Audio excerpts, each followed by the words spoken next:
Bien, continuamos entonces. Esta vez vamos a empezar ya la última alita de este diagrama de Ichikawa, de este mapa sobre la demanda, que es el capítulo 6 del libro de Varian. Vimos primero los bienes normales, bienes inferiores, a través de una estática comparativa en el ingreso. Luego vimos en la parte inferior la curva ingreso-consumo y la curva de Engel, también es estática comparativa en el ingreso.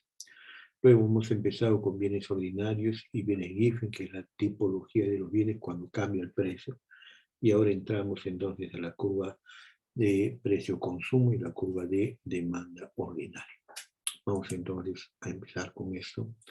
Y si ustedes recuerdan bien lo que hemos estado trabajando, aquí van a ver la tipología de los bienes, ¿no? Casi un equivalente simétrico al caso de la curva ingreso o consumo, ¿no? Vamos a empezar por la primera parte, que es el gráfico general. Yo lo voy a hacer más grande para poder apreciarlo, ¿no? Bueno, ¿qué es lo que tenemos aquí? Como siempre vamos a recrear la gráfica.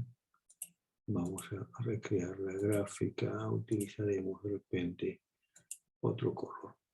Nos encontramos con una recta de presupuesto como esta, ¿sí? Tenemos un óptimo del consumidor, como este de acá. Luego se produce un cambio en el precio, y entonces al cambiar el precio va a pivotar la recta de presupuesto hacia afuera, con lo que estamos diciendo es que el precio de X está disminuyendo.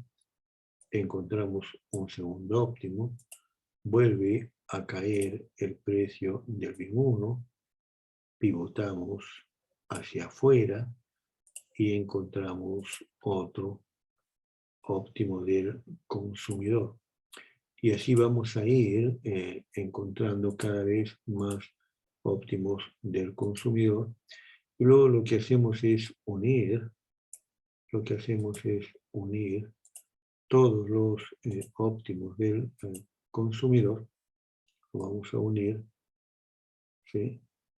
Y lo que se va a generar como resultado es lo que se llama la curva precio-consumo, o en el caso del libro, la curva oferta-precio, ¿no?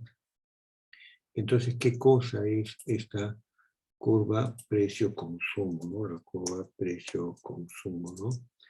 Viene a ser la función, ¿no?, que contiene los óptimos del bien 1 y del bien 2 cuando cambia el precio del bien 1, atención, o del bien 2.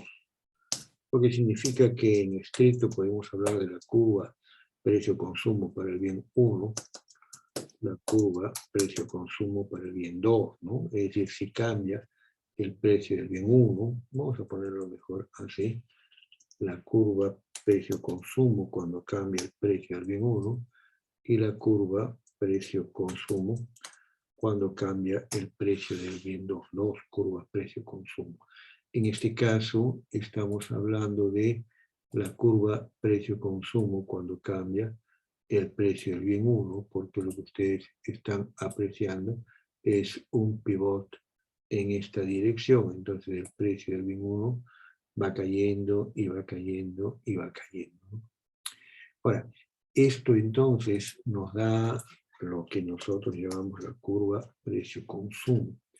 Pero hay otro resultado que encuentran ustedes acá a la derecha, que es la CDO, ¿no?, que es la curva de demanda ordinaria, ¿no? Esto sería la curva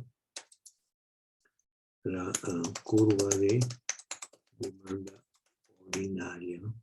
¿Y qué nos dice la curva de demanda ordinaria? En este caso está vinculando las cantidades óptimas del bien 1 con la variable que está en estática comparativa, en este caso el precio del bien 1, ¿no?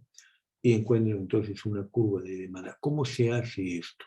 Bueno, simplemente nos ubicamos en cualquiera de los óptimos del consumidor. Por ejemplo, el primero sería este, ¿no?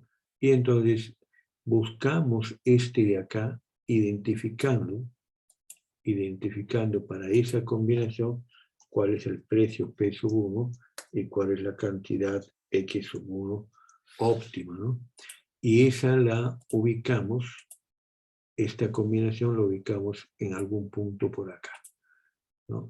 Y nos vamos a encontrar entonces con una combinación acá.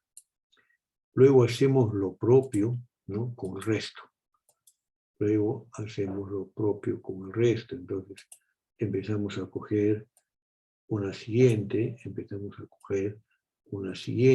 y así sucesivamente.